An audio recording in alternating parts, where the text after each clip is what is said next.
Drama से भरंग की यह एपिसोड काफ़ी सनसनीखेज जगह पर जाने वाली है। आप देखेंगे कि आयमा बेचारी रो रो कर बुरा हाल कर रही है कि मेरे साथ बड़ी सख्त किस्म की नाइंसाफ़ी की जा रही है।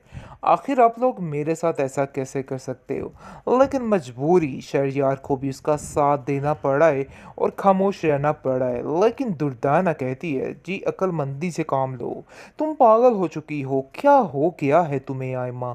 कुछ अक्ल की बातें किया करो। देखना ये वक्त खुद ही गुजर जाएगा और खुद ही कुछ ऐसा हो जाएगा कि शहरयार इस लड़की को घर से बाहर निकाल देगा, दिक्कत देकर। इसलिए तुम परेशान मत हो, सब कुछ ठीक होने वाला है। जिस पर आप देखेंगे कि वो कहती है, एमल तो यहाँ से नहीं जाने वाली, वो तो पक्के पक्के डेरे जमा के बैठने वाली है। मुझे तो खुद कुछ समझ नहीं आ रही कि आखिर ये क्या हो रहा है और क्या नहीं हो रहा। आयमा काफ़ी ज़्यादा परेशान भी है। लेकिन जी आप देखेंगे कि चालाकी के साथ शहरयार को अपनी तरफ करने की कोशिश कर रही है और उसके सामने झूठे रोने रोकर सारे मामलात को ठीक करने की कोशिश कर रही है। लेकिन जो दुख एमल को लग चुका है वो तो लग ही चुका है। जो मर्जी कर लो वो रुक नहीं सकता है। सब कुछ ऐसा ही है।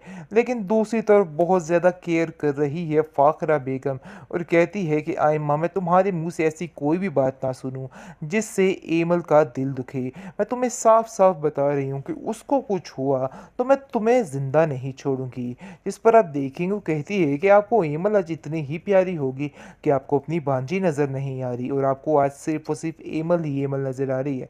आखिर ऐसा क्या जादू कर दिया है उसने, आप मुझे भी बता सकती हैं? तो आगे से दुर्दाना कहती है कि जादू तो साफ साफ है और वो जादू साफ साफ हमें नज़र भी आ रहा है। खैर ये जो कुछ हो रहा है बहुत ही गलत हो रहा है। मुझे ये सब बातें आपकी बिल्कुल पसंद नहीं आ रही और बहुत अजीब सी महसूस हो उन्होंने रही जो है। कुछ किया सरासर गलत किया है, इसलिए उन्हें इस चीज़ पर शर्मिंदगी होगी। आगे से आप देखेंगे कि आयमा उसको कहती है कि एमल उसको कहती है कि मुझे इस चीज़ का यकीन है कि जो कुछ भी हुआ सिर्फ और सिर्फ दबाव में आके किया गया है, वरना ऐसा कुछ भी नहीं हो सकता था। आगे से वो कहती है, मुझे भी इस चीज़ का अंदाज़ा है, लेकिन पता लगाना है कि आखिर ऐसी क्या वजह बनी जिसकी वजह से इतना ज़्यादा दबाव था कि ये सारा कुछ मानना पड़ा। दूसरी दफ़ा आप देखेंगे कि फ़ाखरा की सारी स्टोरी जब बताई जाती है आयमा के बाप को, एमल के बाप को, तो वो काफ़ी हैरान होता है और कहता है कि आखिर ऐसा कैसे हो सकता है, इतना सब कुछ हो गया और आप लोगों ने मुझे बताना भी गवारा नहीं किया। इतनी बड़ी बेवकूफ़ी आखिर तुम कैसे कर सकती हो? कैसे तुम अपनी बेटी का घर ऐसे बर्बाद होते हुए देख सकती हो? जिस पर आप देखेंगे कि वो उसको कहती है कि मैंने इन सब चीज़ों को रोकने की काफ़ी ज़्यादा कोशिश की है, लेकिन ऐसा कुछ भी नहीं हुआ। मुझे बहुत ज़्यादा टेंशन है इस बात की और मैं क्या करूं, मुझे खुद समझ नहीं आ पा रही है कि मुझे क्या करना चाहिए और क्या नहीं करना चाहिए। फिर आप देखेंगे कि वो कहती है, जो होना था हो गया है, बस दुआ कीजिए कि अगला वक्त बेहतर आए।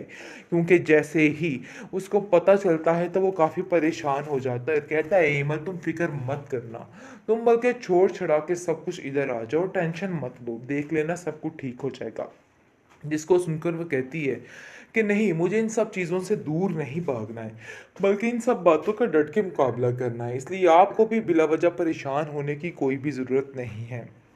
सब कुछ अनकरीब ठीक हो जाएगा। बिल्कुल फ़िक्र मत कीजिए, बस आप मेरे लिए दुआ करते रहिए और मुझे इस चीज़ का यकीन है कि सब कुछ ठीक हो जाएगा। आगे से आप देखेंगे कि वो उसको कहता है, हाँ, तुम्हारी बहन भी उधर है और उसके बारे में कभी भी बदगुमानी पैदा मत करना। वो हमेशा तुम्हारा साथ देने के लिए तैयार है। पहले भी तुम्हारे साथ थी और अब भी तुम्हारे साथ है, इसलिए बिल्कुल भी परेशान मत होना। लो जी, आखिर हो ही गई शादी। आयमा की शादी हो चुकी फाइनली। बड़ी कोशिशें हुई, रास्ते रास्ते में आके सब ने इस शादी को रुकवाने की बड़ी कोशिशें की, लेकिन बेसूद, ऐसा कुछ भी नहीं हुआ। बहुत कोशिशें की गई, हो गई, लेकिन शादी नहीं, ये असल में हुई है बर्बादी। किसकी? आयमा की। क्योंकि आयमा जिस जगह पर करना चाह रही थी, जो काम करना चाह रही थी, वो उसके उल्ट होकर उसको मिला है। वो नहीं समझ पाई थी कि आखिर उसके साथ क्या हो रहा है, अभी भी उसको समझ नहीं आई। लेकिन जी अब ज़रा झटके शुरू हो चुके हैं, क्योंकि जैसे ही शहरयार सिर्फ और सिर्फ एमल का ख्याल रखने के लिए मजबूर हो चुका है और उसको पता चल चुका है कि मैंने एमल का ही ख्याल रखना है, इसलिए ये चीज़ बिल्कुल हजम नहीं हो रही है आयमा को। और आयमा साफ साफ कह देती है कि आखिर ये क्या तमाशा है? कब तक ये सारा सिस्टम चलेगा? मैं साफ-साफ बता रही हूँ कि ये तमाशा ज़्यादा देर तक नहीं चलने वाला, वरना मैं जाकर खालाजान को सारी शिकायत लगा दूँगी। यानी कि असल मकसद उसका है शिकायत लगाना। वो शिकायतें लगाना ही चाहती है और यही जानती है कि शिकायतें लगा के किस तरह से खालाजान को अपनी मुट्ठी में करना है। खैर आहिस्ता-आहिस्ता खालाजान को भी इस बात का इल्म हो जाएगा कि आखिर क्या करना चाह रही है आइमा और क्या किस बेस पर आई है इधर। अभी तो वो समझ रही है कि बहुत ही अच्छी और बहुत ही सुघड़ लड़की उसको मिल चुकी है, लेकिन ये उसकी बहुत बड़ी गलतफ़हमी है, क्योंकि अनकरीब ही उसको इस बात का इल्म होने वाला है कि वो लड़की क्या कुछ कर सकती है और क्या कुछ नहीं कर सकती है। अभी तो आप देखेंगे कि एनी ने बहुत कोशिश की, लेकिन एनी अभी भी अपनी बहन को इस चीज़ का यकीन दिला रही है कि तुम फ़िक्र मत करो। देखो कितना बड़ा कारनामा हो चुका है और ये बात कम है क्या तुम्हारे लिए? तुम नहीं जानती कि आहिस्ता-आहिस्ता सब कुछ ठीक हो जाएगा। शहरयार भाई को भी इस चीज़ का अंदाज़ा हो जाएगा कि उन्होंने जो कुछ किया सरासर गलत किया है, इसलिए उन्हें इस चीज़ पर शर्मिंदगी होगी। आगे से आप देखेंगे कि आइमा उसको कहती है कि एमल उसको कहती है कि मुझे इस चीज़ का यकीन है कि जो कुछ भी हुआ सिर्फ़ और सिर्फ़ दबाव में आके किया गया है, वरना ऐसा कुछ भी नहीं हो सकता था। आगे से वो कहती है मुझे भी इस चीज़ का अंदाज़ा है, लेकिन पता लगाना है कि आखिर ऐसी क्या वजह बनी जिसकी वजह से इतना ज़्यादा दबाव था कि ये सारा कुछ मानना पड़ा।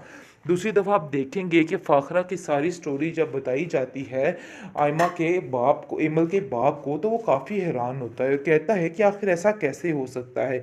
इतना सब कुछ हो गया और आप लोगों ने मुझे बताना भी गवारा नहीं किया। इतनी बड़ी बेवकूफ़ी आखिर तुम कैसे कर सकती हो? कैसे तुम अपनी बेटी का घर ऐसे बर्बाद होते हुए देख सकती हो? जिस पर आप देखेंगे कि वो उसको कहती है कि मैंने इन सब चीज़ों को रोकने की काफ़ी ज़्यादा कोशिश की है, लेकिन ऐसा कुछ भी नहीं हुआ। मुझे बहुत ज़्यादा टेंशन है इस बात की और मैं क्या करूँ मुझे खुद समझ नहीं आ पा रही है कि मुझे क्या करना चाहिए और क्या नहीं करना चाहिए। खैर आप देखेंगे कि वो कहती है जो होना था हो गया है, बस दुआ कीजिए कि अगला वक़्त बेहतर आए। क्योंकि जैसे ही उसको पता चलता है तो वो काफ़ी परेशान हो जाता है और कहता है एमल तुम फ़िक्र मत करना, तुम बल्कि छोड़-छुड़ा के सब कुछ इधर आ जाओ, टेंशन मत लो, देख लेना सब कुछ ठीक हो जाएगा।